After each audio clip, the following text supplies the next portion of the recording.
Ready?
Welcome back to Fabrication 101. It's great to have you guys back in the shop with me. We're going to be working on the Bronco, obviously, since it's here in the shop. It's kind of my main project right now. We're going to be working on fixing the trail repair I did in Sand Hollow, although it's been like a month since I did that. Actually, almost 2 months. Just been busy doing some other stuff, and I got some other beef to add to the front suspension, or not the suspension, the front axle, and I might be able to break out some new tools while we're at it. Like I said, I've been kind of busy. I want to give a huge shout out to 3 of my students. That's three students who competed in the Skills USA Arizona State Welding Fabrication competition and took second. So I'm pretty proud of those guys. Proud of you, Nevaeh, Cohen, and Rodrigo, for that work you guys did out there. It was pretty cool. And I kind of want to give you guys a peek at something I've been working on that I keep mentioning, a big project that's going on. And we're going to do it this way. So let's go over here. Okay, you can look out my dirty shop window, maybe, if I can get my...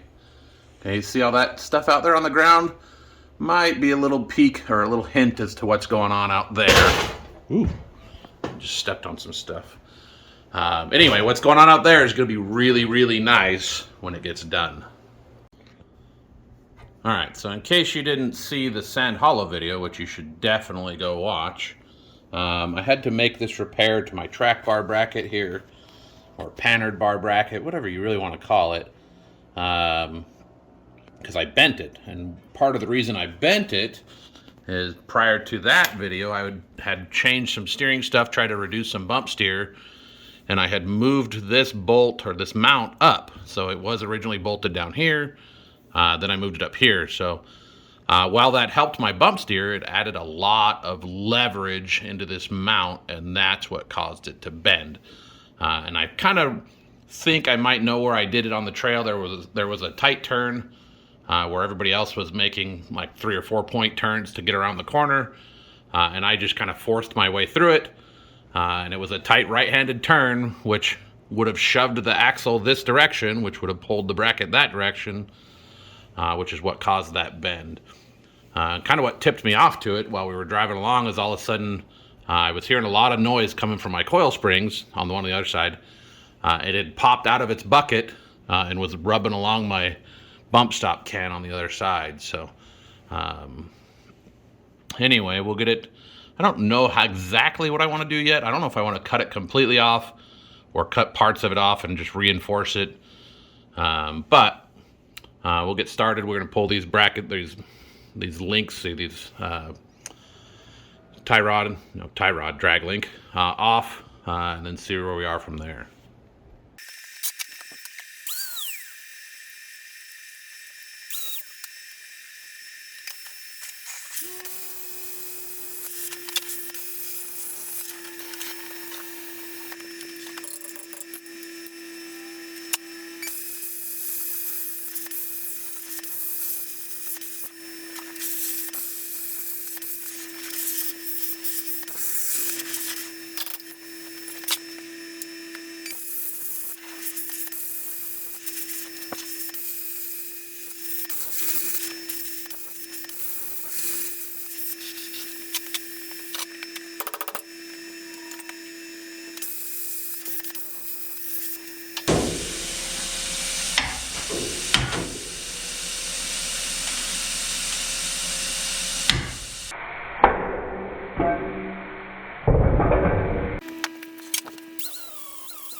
All right, this bracket, or first step to this rebuilding this bracket is pretty much done.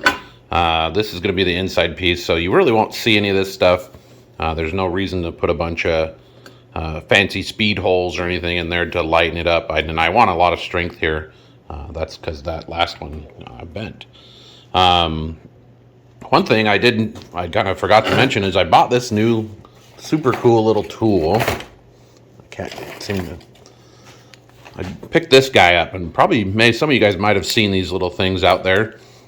Pretty cool little chamfering tool, I guess, if you can look. I don't know if it'll focus here.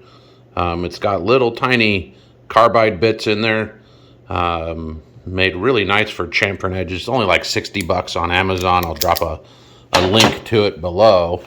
But it does some really cool work. You can see how it chamfered those edges really nicely. Really quick, too. Unfortunately, most of this I forgot. I'd already ground this stuff off with the grinder when I remembered that I had that little. But that piece is done, so we'll go ahead and get it tacked into place, and then we'll start building the other side of it.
All right, bracket number 2 is done.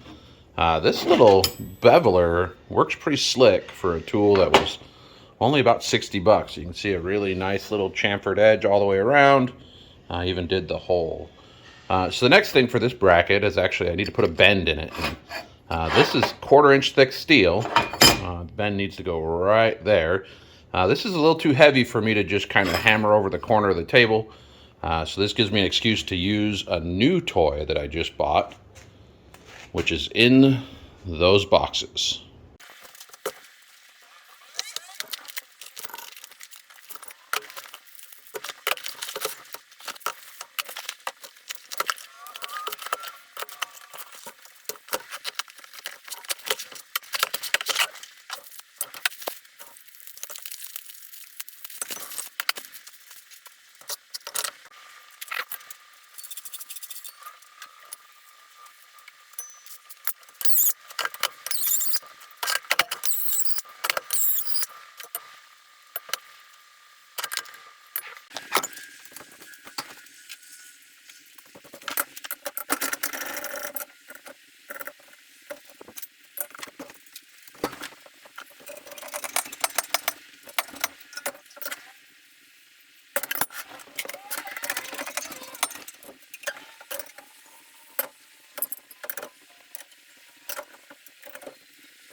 All right, the Swag Off-Road finger brake is pretty much put together. I think I may go ahead and paint this bottom piece here at some point, but I do need to go ahead and get this bracket bent for the front axle. So we'll get this thrown in the press over there and see how she works.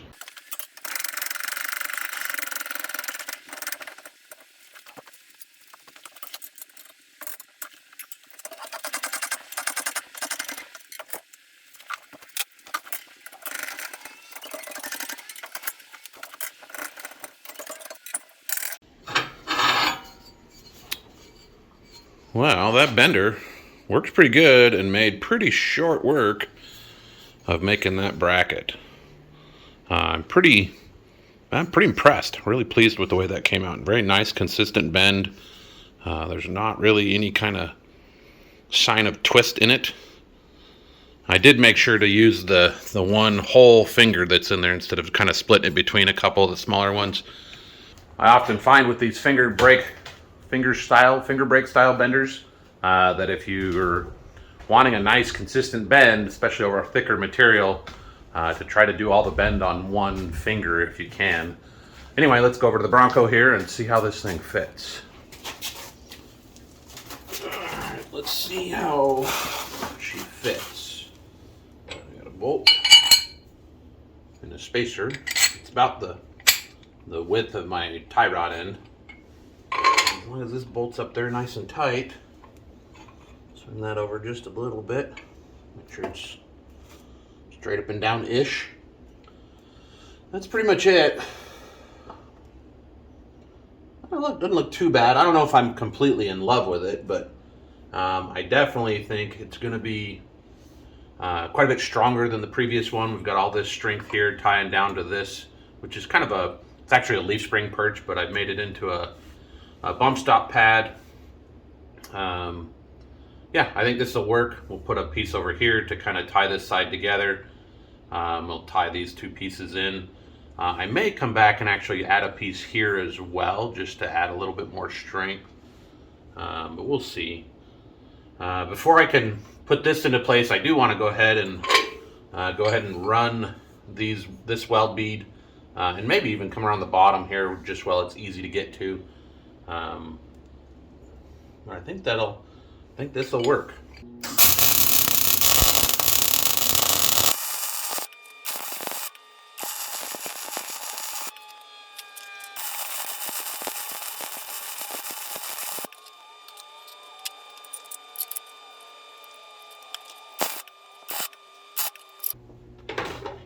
All right, well that looks pretty good. I can smell the gear oil. So now I'm going to make the plate, the piece that comes back here. It'll tie these two together. I may kind of round this corner a little bit. I don't know if I'll bring it all the way to the top. There should be plenty of room for the U-joint, or the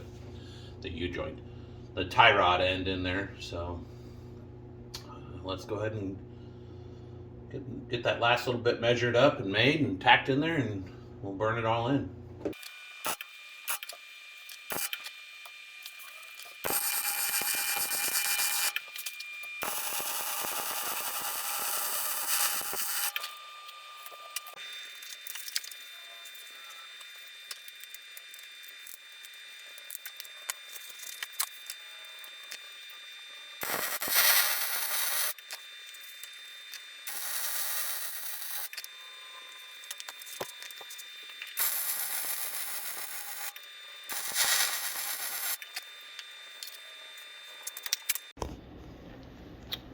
All right, she's all welded up. Looks pretty good, pretty pleased with that. Kind of wraps all the way down and around, ties all the corners, and then the back side also ties in around to the original part of the mount that's still there. I don't know if you guys can see that. I believe this should be plenty strong enough. I guess there's only one way to find out, but We're going to let it cool down, clean it up a little bit after it cools, throw some paint on it, and then we can button everything back up and see how it works. We'll do all that right now. All right, so she's all put back together. I got the linkages all done. I still need to go through and adjust that pannered bar, make sure the axle's centered back under the rig.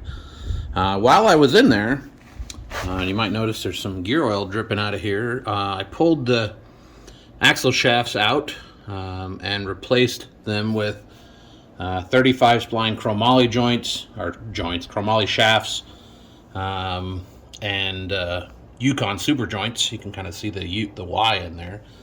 So I got some gear oil just leaking out of the tube. I also went ahead and put in some off-road design drive slugs or drive flanges, whatever you want to call them.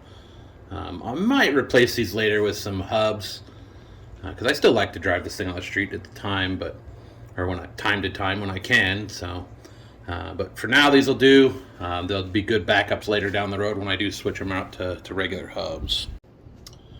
Well, that is going to do it for this episode of Fabrication 101. Thank you guys so much for tuning in, and we'll see you guys in the next episode, where we may be talking about that big project going on out there. Drop me a comment down below if you think you know what I'm up to. But anyway, we'll see you guys in the next episode of Fabrication 101. Again, thanks for tuning in. Make sure you hit that like, subscribe button, and do me a favor, do yourself a favor, and go build something.